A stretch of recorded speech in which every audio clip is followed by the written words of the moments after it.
Hello दोस्तों, तो कैसे आप लोग। I hope you are happy and doing well study. आज का जो अपना वीडियो है, इस वीडियो में हम देखने वाले हैं क्लास 10th की जो लास्ट पोएम है सीबीएसई बोर्ड की, वो कौन सी है, for any Gregory.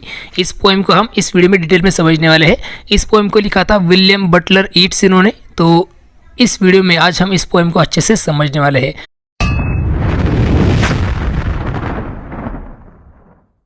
For an Gregory जिसे लिखा था विलियम बटलर ईट्स इन्होंने। तो इस पोएम को हम तीन सेगमेंट में डिस्कस करने वाले हैं। पहला जो सेगमेंट रहेगा वो रहेगा इस पोएम की राइमिंग स्कीम क्या है और राइमिंग वर्ड्स कौन से, ये मैं आपको बताऊंगा। सेकंड सेगमेंट रहेगा डिटेल एक्सप्लेनेशन ऑफ पोएम का डिटेल एक्सप्लेनेशन आपको मिलेगा सेकंड सेगमेंट में। और थर्ड सेगमेंट में आपको बताऊंगा मैं इस पोएम में किस लाइन में कौन सी राइम ये यूज़ किया गया है, फिगर ऑफ स्पीच, ये मैं आपको बताने वाला हूँ। चलिए फिर शुरू करते हैं फर्स्ट सेगमेंट से, और वो है इस पोएम की राइमिंग स्कीम क्या है और राइमिंग वर्ड्स कौन से आए हैं इस पोएम में।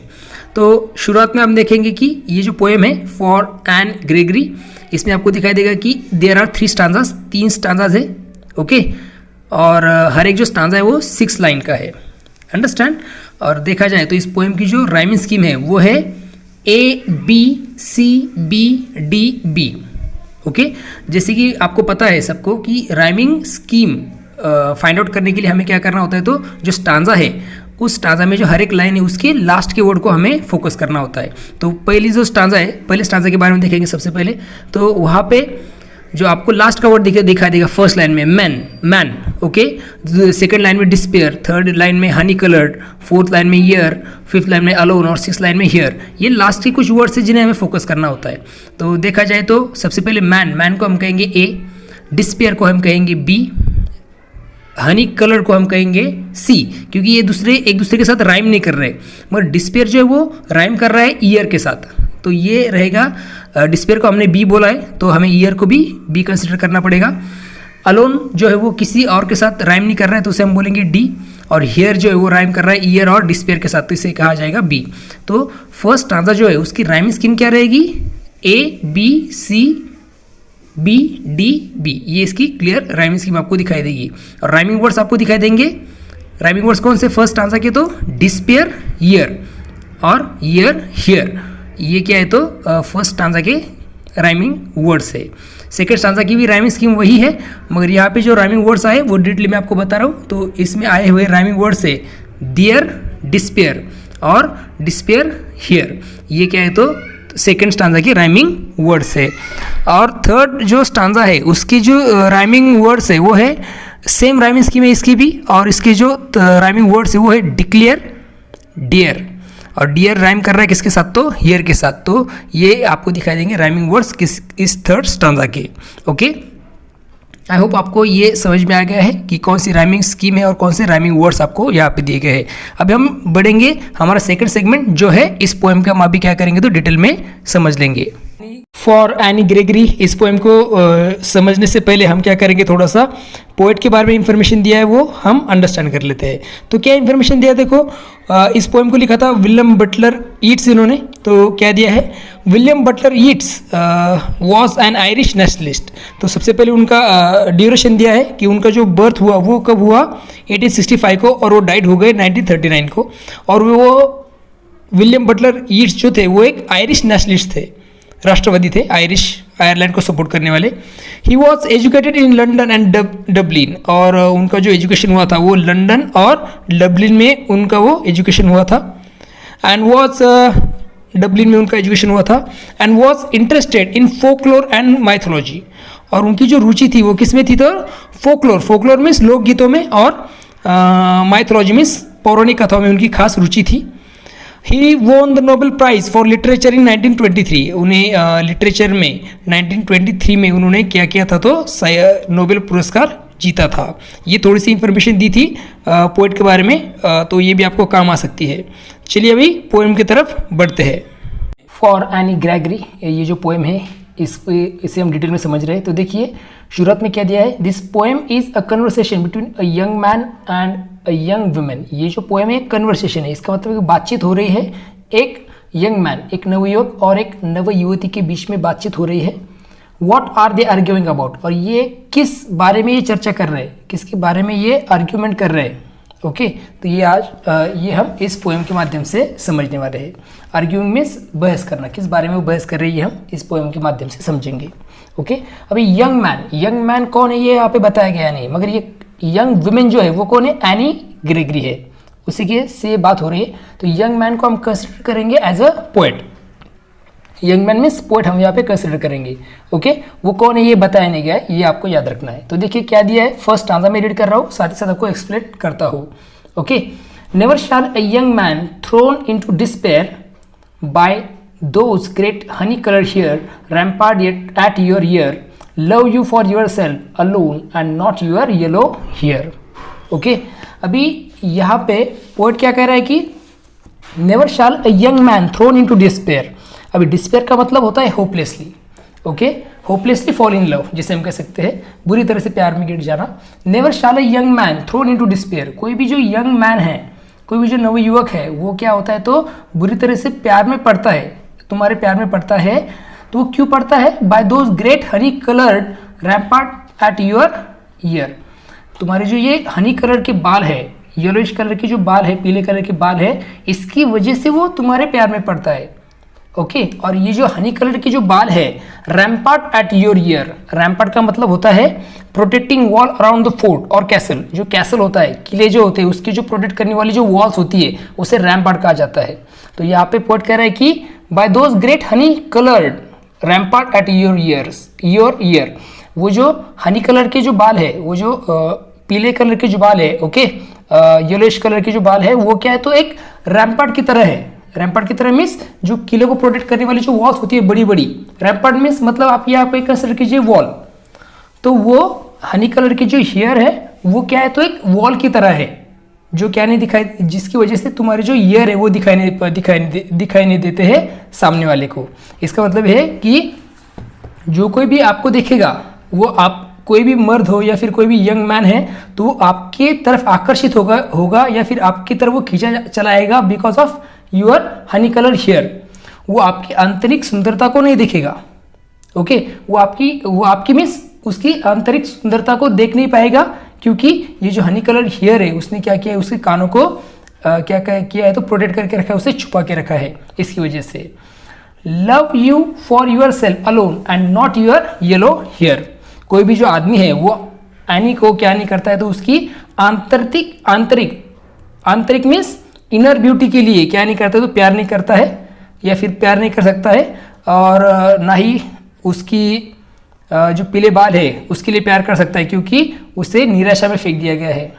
इस स्टांजा से हमें तो ये क्लियर इन्फॉर्मेशन मिल रही है यहाँ पे कि कोई भी जो यंग मैन है वो क्या होगा, एनी ग्रेगरी की तरफ अट्रैक्ट होगा या फिर उसे प्यार करेगा, क्योंकि उसकी आउटर ब्यूटी के लिए, उसका जो अपीयरेंस है, वो जो खूबसूरत लग रही है, उसका फिजिकल जो स्टेटस है उसकी वजह से उसे प्यार करेगा, ना कि उसकी इनर ब्यूटी की वजह से।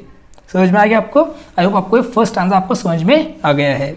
ओके, अभी हम बढ़ते हैं सेकेंड स्टांजा की तरफ। तो क्या दिया है देखिए, पहले सबसे पहले रीड कर रहा हूँ।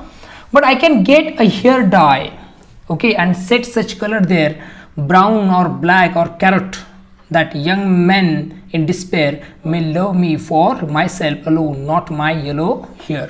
अभी ये जो पहला स्टांजा है इसमें हमने देखा कि एक यंग मैन जो पोएट है जिसे हमने कंसिडर किया है, तो उसने ये सब चीज़ें कही है किसे तो यंग वुमेन को। इसका मतलब है उसने कही है एनी ग्रेगरी को। तो अभी जो सेकंड स्टांजा रहेगा वो एक्सप्लेनेशन रहेगा। अभी एनी ग्रेगरी जो है वो उस यंग मैन से, उस पोएट से कुछ कह रही है, इस सेकंड स्टांजा में दिया हुआ है। देखिए क्या दिया है, but I can get a hair dye and set such a colour there brown और ब्लैक और carrot that young man in despair may love me for myself alone and not my yellow hair.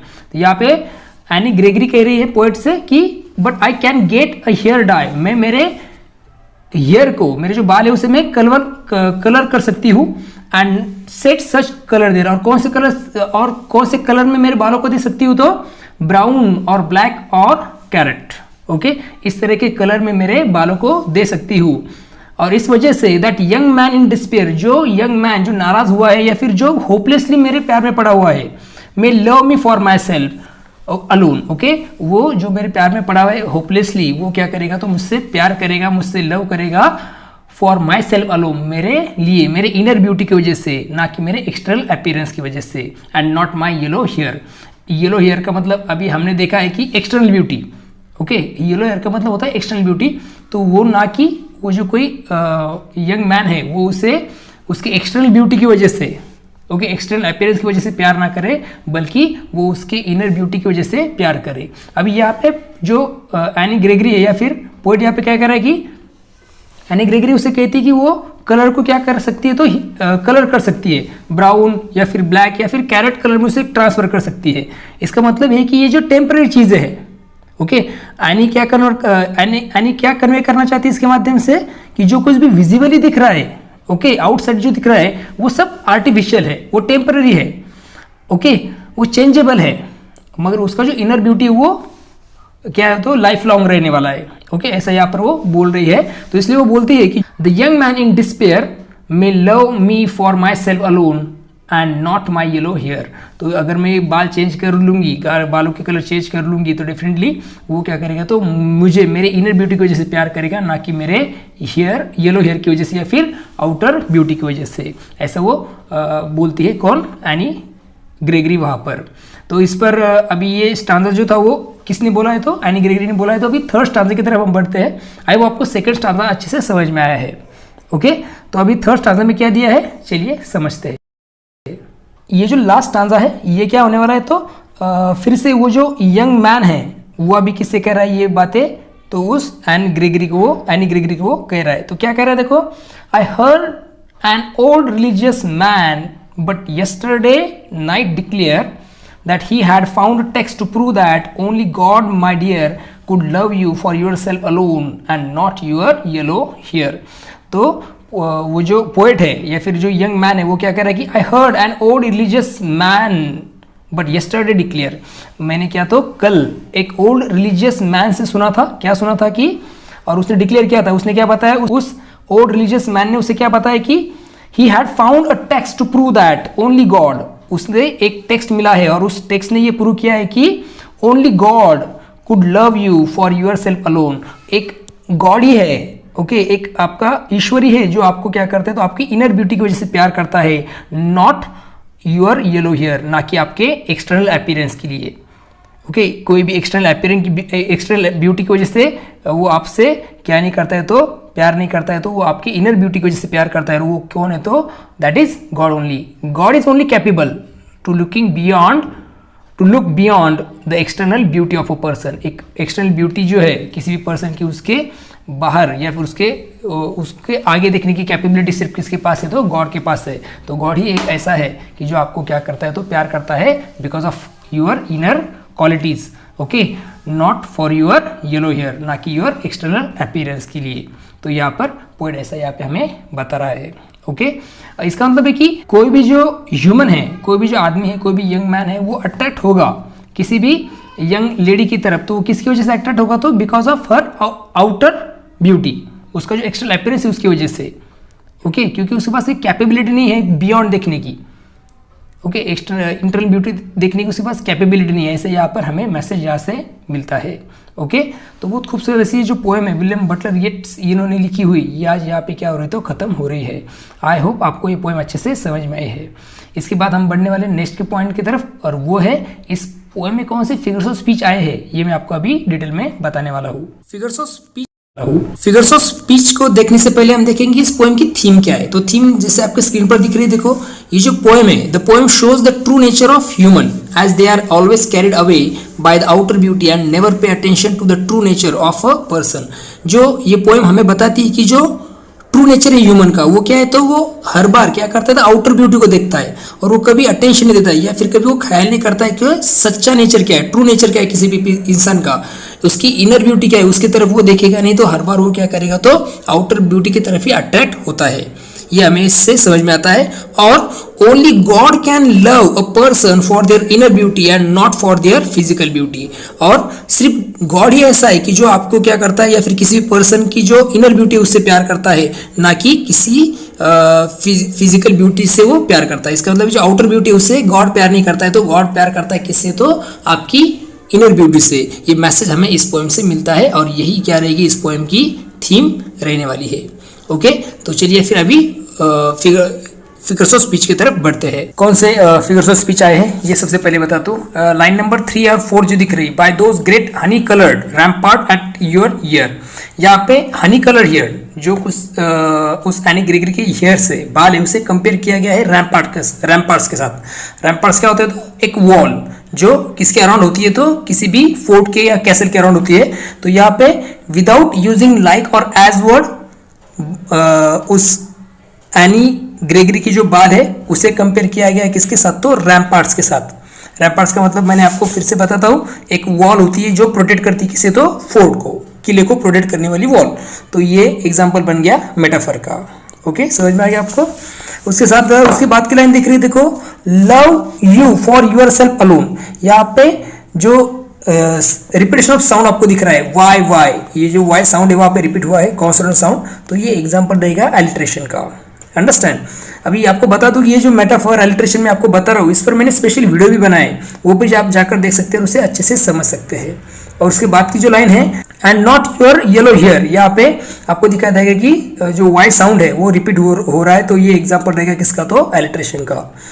आगे बढ़ते हैं हम। Second stanza में देखेंगे तो आपको फिर से लाइन नंबर 3 दिख रही है, ब्राउन ब्लैक, बी साउंड वहां पे रिपीट हो रहा है। तो ये एग्जाम्पल रहेगा एलिट्रेशन का। अंडरस्टैंड? और उसके बाद की लाइन दिख रही है, देखो, मे love me for myself alone, यहाँ पे भी एलिट्रेशन आपको दिखाई देगा। अंडरस्टैंड? बहुत सारे ये आपको यहाँ पे दिखाई देंगे स्पेशली। ओके, और एक इसमें और एक यहाँ पे आप पूरे पोएम में देखेंगे कि येलो हेयर, ये जो फ्रेज है वो बार बार आई है। येलो हेयर फर्स्ट स्टांजा का जो लास्ट लाइन है वहाँ पर, सेकंड स्टांजा की लास्ट लाइन है वहाँ पर आपको दिखाई देगा, और थर्ड स्टांजा की लास्ट लाइन वहाँ पर भी येलो हेयर ये फ्रेज आई है। तो ये एग्जाम्पल है रिपीटेशन का। ओके, रिपीटेशन मीन्स कोई फ्रेज या फिर कोई वर्ड्स बार बार यूज किए जाते हैं तो वो एग्जाम्पल होता है रिपीटेशन का। तो ये रिपीटेशन आपको वहाँ पे दिखाई देगा। साथ साथ डिस्पेयर भी आपको दिखाई दे रहा है, देखो, तो डिस्पेयर वर्ड भी 2 बार आया है। तो ये एग्जाम्पल रहेगा रिपीटेशन का। अंडरस्टैंड? आई होप आपको ये समझ रहा है मैं क्या बता रहा हूँ। मैंने रिपीटेशन पे भी स्पेशल वीडियो बनाए, वो भी आप जाकर देख सकते हैं। उसकी लिंक आपको डिस्क्रिप्शन में मिल जाएगी या फिर आई बटन पर जाकर देखिए, वो आपको वो लिंक वहाँ पर मिल जाएगी, या फिर मेरे चैनल पर जाकर भी आप उसे देख सकते हैं। ओके, एपोस्ट्रोफी भी आपको यहाँ पे दिख रही है, क्योंकि जिसके बारे में बात हो रही है कौन है वो? तो एनी ग्रेगरी, जिसे हमने देखा नहीं, इसका मतलब वो एब्सेंट है। अगर किसी एब्सेंट चीज के बारे में अगर बोला जाता है, पोएट बोल रहा है एनी ग्रेगरी के बारे में, वो प्रेजेंट नहीं है या फिर वो हमें दिख रही है, तो उससे कह सकते हैं कि एपोस्ट्रोफी का एग्जाम्पल है। ओके, तो इस तरह से आपको यहाँ पे क्या दिखाई देगा? तो सब फिगर्स ऑफ स्पीच आपको इस पोएम में के दिखाई देंगे। अभी हम बढ़ते हैं आगे की पॉइंट की तरफ, और वो है इस पोएम का मॉरल क्या है, इससे हमें क्या मॉरल मिल रहा है। तो मॉरल ये है कि true love is only based on the inner beauty of heart, mind and soul. जो ट्रू लव होता है, सच्चा जो प्यार होता है, वो किस पे बेस होता है? तो इनर ब्यूटी पे बेस होता है, आंतरिक जो सुंदरता है उस पर बेस होता है। और आंतरिक सुंदरता किससे होती है? तो हार्ट, आपके हृदय से, माइंड से और सोल से वो बेस होती है। तो याद रखना है कि जो सच्चा लव प्यार होता है वो किससे बेस होता है? तो इनर ब्यूटी से बेस होता है। ये आपको यहाँ से मोरल मिलता है इस पोएम के माध्यम से। ओके, आई होप आपको ये पोएम अच्छे से समझ में आई है। अगर आपको मेरे वीडियो अच्छे लगते हैं तो चैनल को लाइक, शेयर और सब्सक्राइब जरूर कीजिएगा। और सबसे महत्वपूर्ण सूचना ये है कि मैंने क्लास 10 की जो सब चैप्टर्स और पोएम है उस पर वीडियो बनाए हैं, डिस्क्रिप्शन में लिंक दिए, उस पर जाकर आप देख सकते हैं। फिर आई बटन पर भी आपको उसकी प्लेलिस्ट की आपको क्या मिल जाएगी? तो लिंक मिल जाएगी, उस पर जाकर आप क्लास 10 के सभी वीडियोस को अंडरस्टैंड कर सकते हैं। ओके, ग्रामर पर भी वीडियो बनाए, वो भी आप समझ सकते हैं। तो चलिए फिर मिलेंगे नए वीडियो